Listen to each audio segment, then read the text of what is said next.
তারা এবারও পিলখানার ঘটনায় জঙ্গি তালাশ করেছেন। ভারতের কথায় হাসিনা বাংলাদেশের যেসব ইসলামী নেতাদের ফাঁসি দিয়েছিল তাদের মধ্যে অন্যতম একজন মতিউর রহমান নিজামী। অসংখ্য মিথ্যা ও কথিত মামলায় 2016 সালের 11ই মে রাত 12:10 ফাঁসি কাষ্ঠে ঝুলিয়ে হুজুরকে খুন করে হাসিনা। ফাঁসির আগে তিনি কি বলেছিলেন এ নিয়ে নানান সময়ে নানান কাহিনী আমরা শুনেছি, তবে এবারই প্রথম স্বয়ং হুজুরের এক সন্তান নিজ মুখে বিস্তারিত জানিয়েছেন। একটি সাক্ষাৎকারে বলেছেন 16 সালের মে মাসের সেই রাতে কি ঘটেছিল তারই বিস্তারিত থাকছে রূপসী বাংলার এই পর্বে। জামায়াত নেতা ও সাবেক এমপি মতিউর রহমান নিজামী ছিলেন একাধারে একজন বিজ্ঞ আলেম, ইসলামী চিন্তাবিদ, সুলেখক, ইসলামপ্রিয় জনগণের রুহানি উস্তাদ ও বিশ্ব ইসলামী আন্দোলনের অন্যতম প্রাণপুরুষ। তবুও তাকে ছাড় দেয়নি খুনি হাসিনা।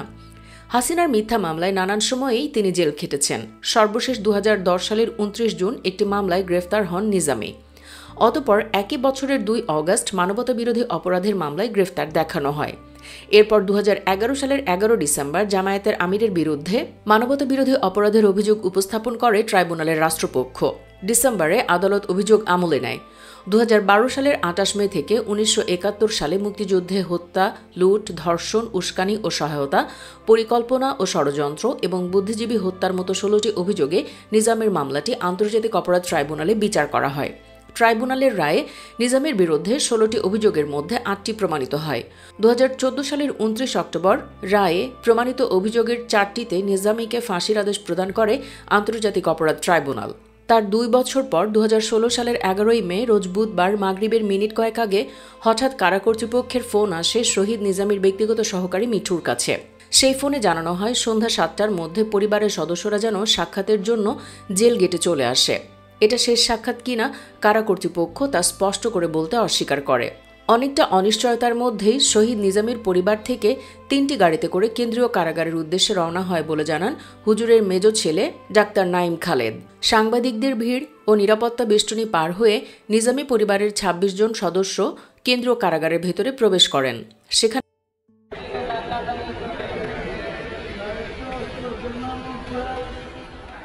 কারা প্রশাসনের ইস্যু করা চিঠি রিসিভ করে বুঝতে পারেন এটাই বিদায়ী সাক্ষাৎ। নিরাপত্তা তল্লাশি শেষে তাদের নিয়ে যাওয়া হলো কন্ডেম সেলে শহীদ নিজামীর কক্ষে। সেলটির নাম রজনীগন্ধা। সেলের সর্বশেষ কক্ষ 8 নম্বর প্রকোষ্ঠে শহীদ নিজামী ছিলেন। তখন রুমের ভেতরে সবুজ একটি জায়নামাজে বসে শহীদ নিজামী উল্টো দিকে কেবলামুখী হয়ে দোয়া করছিলেন। হুজুরের বছর 3 বয়সের নাতি মুয়াজ সিঁড়ি বেয়ে উঠে লোহার গড়াত ধরে বলল, দাদু দরজা খোলো, আমরা এসেছি। হুজুর শান্তভাবে মোনাজাত শেষ করে উঠে দাঁড়ালেন। পরিবারের সদস্যদের দেখে লোহার গড়াদের কাছে এসে বললেন, তোমরা এসেছ? এটাই তাহলে শেষ দেখা? হুজুরের মেয়ে একটু আবেগপ্রবণ হয়ে বললেন, আল্লাহ চাইলে এটা শেষ দেখা নাও তো হতে পারে। এরপরে একটু আবেগঘন পরিবেশের সৃষ্টি হলে উনি সবাইকে শান্ত থাকতে বললেন, সবর করতে বললেন। হুজুর শিকের ওপার থেকেই সবার সাথে হাত মেলালেন। ওনার পরনে ছিল সাদা সুতি পাঞ্জাবি আর লুঙ্গি। গ্রীষ্মের ভ্যাপসা গরমে আর জানালাবিহীন রুমের কারণে ওনার পাঞ্জাবিটি ঘামে ভেজা, কিন্তু মুখটা প্রশান্ত। কষ্ট বা উদ্বেগের লেশ মাত্র নেই। দেখে কে বলবে একটু পরে ওনার ফাঁসি দেবে এই সরকার। শিকের ভেতর থেকে সবাই হুজুরকে দেখতে পাচ্ছিল না, উনিও সবাইকে দেখতে পাচ্ছিলেন না। উপস্থিত কারা কর্তৃপক্ষকে অনুরোধ করায় ওনারা গেট খুলতে রাজি হলেন। হুজুর আঙিনায় এসে পরিবারের মাঝখানে ইটের সাদা প্লাস্টিকের চেয়ারে বসলেন। প্রথমেই তিনি তার স্বভাবসুলভ ভঙ্গিতে সবার খোঁজখবর নিলেন। এরপরই তিনি তার অবস্থান পরিষ্কার করে বলেন, আমাকে জেল সুপার রিভিউ খারিজ সংক্রান্ত রায় পড়ে শোনানোর পর জানতে চান আমি রাষ্ট্রপতির কাছে ক্ষমা ও প্রাণ ভিক্ষা চাইব কিনা। আমি তাদেরকে বলেছি আমি কোনো অন্যায় করিনি, ক্ষমা চাওয়ার অর্থই হলো দোষ স্বীকার করে নেওয়া, সুতরাং ক্ষমা চাওয়ার প্রশ্নই আসে না। আর জীবন মৃত্যুর মালিক একমাত্র আল্লাহ তাআলা, তাই মানুষের কাছে প্রাণ ভিক্ষা চেয়ে ঈমান হারা হতে চাই না। এ সময় সেখানে এক আবেগঘন পরিবেশের সৃষ্টি হয়। হুজুর সবাইকে সবর করার ও শক্ত থাকার নসিহত করছিলেন। হুজুরের স্ত্রী সাহস যোগাচ্ছিলেন শেষ মুহূর্ত পর্যন্ত শক্ত থাকার ব্যাপারে, আর আল্লাহর কাছে শাহাদাতের উচ্চ মর্যাদার কথা বলছিলেন। তিনি আরও বলেন, আমরা আল্লাহর কাছে সাক্ষ্য দেব তুমি সৎ ও নেককার বান্দা ছিলে, তুমি কোনো অন্যায় করনি। অন্যদিকে হুজুর তার স্ত্রীকে বলেন, আজ থেকে তুমি ওদের বাবা ও মা দুটোই। তোমার মাঝে যেন ওরা আমাকে দেখতে পায়, আর তুমিও আমাদের সন্তানদের মাঝে আমাকে খুঁজে পাবে। এরপর হুজুরের সন্তানেরা ভেতরে যান।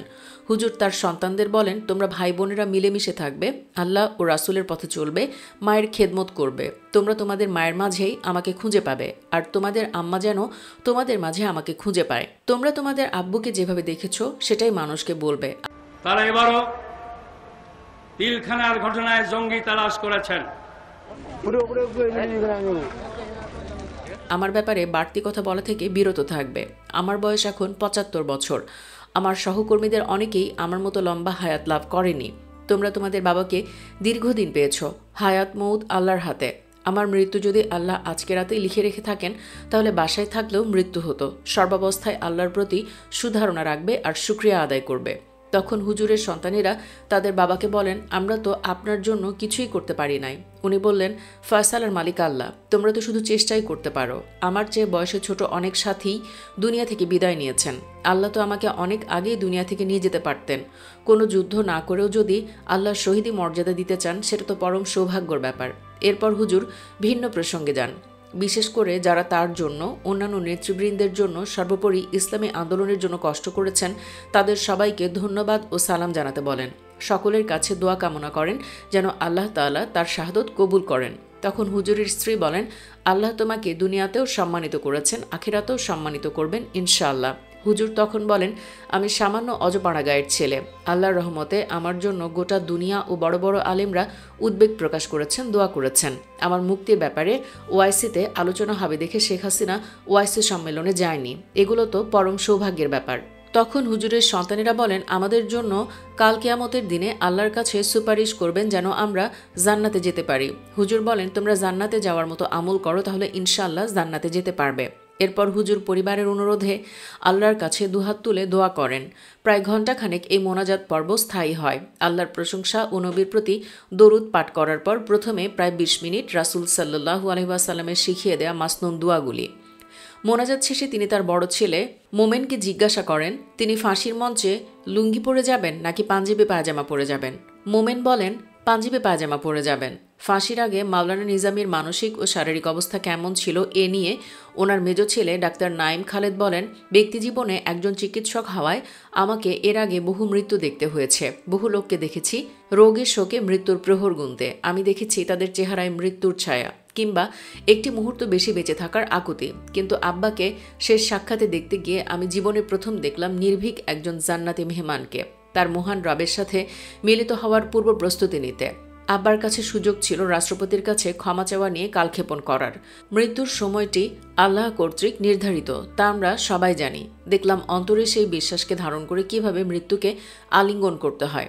সুপ্রিয় দর্শক, যে মানুষ এভাবে মৃত্যুকে আলিঙ্গন করে নিতে পারেন, তিনি কি আর ধর্ষণ, খুন, লুটপাটের মতো পাপ করতে পারেন? হাসিনার এসব অভিযোগ আপনি কি মোটেও বিশ্বাস করেন? ইয়েস অথবা নো লিখে কমেন্টে জানিয়ে দিন হুজুরকে নিয়ে আপনার অনুভূতি। ভিডিওটি ভালো লাগলে লাইক দিন এবং শেয়ার করুন, আর অবশ্যই চ্যানেলটি সাবস্ক্রাইব করুন। ধন্যবাদ সবাইকে।